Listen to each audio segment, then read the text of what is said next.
ఓం శ్రీ గురుభ్యో నమ. మంత్రబలం శీర్షికలో ఆ, కార్తీక మాసంలో దీపమంత్రం అండి ఇది. అంటే సాయంత్రప్పుడు మరి దీపం వెలిగించాలని స్నానం దీపం ప్రాముఖ్యం అంటాం కదా ఈ కార్తీక మాసంలో. ఆ దీపాన్ని వెలిగిన తర్వాత ఈ శ్లోకాన్ని కూడా చదివినట్లయితే పుణ్యం వస్తుంది అని పెద్దవాళ్ళు చెప్తారు. ఆ శ్లోకాన్ని ఇప్పుడు మీకు చెప్తున్నాను. ఈ నెల రోజులు కూడా దీపం వెలిగిన తర్వాత చదవాల్సిన శ్లోకం అండి ఇది.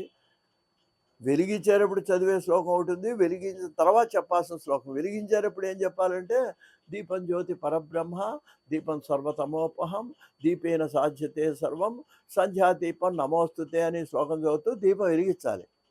దీపం వెలిగించిన తర్వాత దామోదరుడిగా భావించి ఓ బెల్లం ముక్కో పంచారో ఆయనకు నైవేద్యం పెట్టాలండి. ఏది ఆ కార్తీక దీపానికి నైవేద్యం పెట్టాలి. అదే అక్కడ మరి ఎంత విశేషమో చూడండి. నైవేద్యం పెట్టిన తర్వాత ఆ ప్రసాదం మనం తీసుకొని అప్పుడు ఈ శ్లోకం చెప్పాలండి. కార్తీక మాసం నెల రోజులు చదివితే పుణ్యం ఇది. ఏమిటి ఈ శ్లోకం అన్నట్లయితే, కీటాహ పతంగాహ మశకాశ్చ వృక్షాః జలే స్థలే ఏ నివసంతి జీవాః దృష్ట్వా ప్రదీపం నచ జన్మభాజినః భవంతి ముక్తాః స్వపచాశ్చ విప్రాః అని చెప్పి ఈ శ్లోకం చదవాలండి. దీనివల్ల ఏంటి, దీపం వెలిగించిన మనమే కాకుండా, దీపానికి నమస్కరించిన మనమే కాకుండా, దీన్ని దర్శనం చేసినటువంటి ప్రదీపం దృష్ట్వా ఈ దీపాన్ని ఎవరైతే చూస్తారో వాళ్ళందరికీ జన్మభాజిన వాళ్ళకి పునర్జన్మ ఉండదు, భవంతి ముక్తాః వాళ్ళు ముక్తిని పొందుతారు అని శ్లోకానికి అర్థం అండి. ఎవరిట, జలే స్థలే ఏ నివసంతి జీవాః నీళ్లలో నివసించే జీవులు, భూమి మీద నివసించే జీవులు, కీటాహ పురుగులు, పతంగాహ పతంగములు అంటే ఏంటన్నమాట పక్షులు, మశకాశ్చ చిన్న చిన్న దోమలు పురుగులు చిన్న చిన్న దోమలు లాంటివి, వృక్షాహ చెట్లు అన్నీ కూడా దృష్ట్వా ప్రదీపం ఈ దీపాన్ని చూసినట్లయితే నచ జన్మ భాజిన వాళ్ళకి పునర్జన్మ ఉండదు అని శ్లోకానికి అర్థం.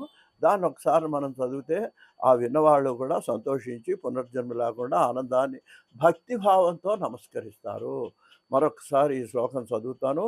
కీటాః పతంగాః మశకాశ్చ వృక్షాః జలే స్థలే ఏ నివసంతి జీవాః దృష్ట్వా ప్రదీపం నచ జన్మభాజినః భవంతి ముక్తాః స్వపచాశ్చ విప్రాః.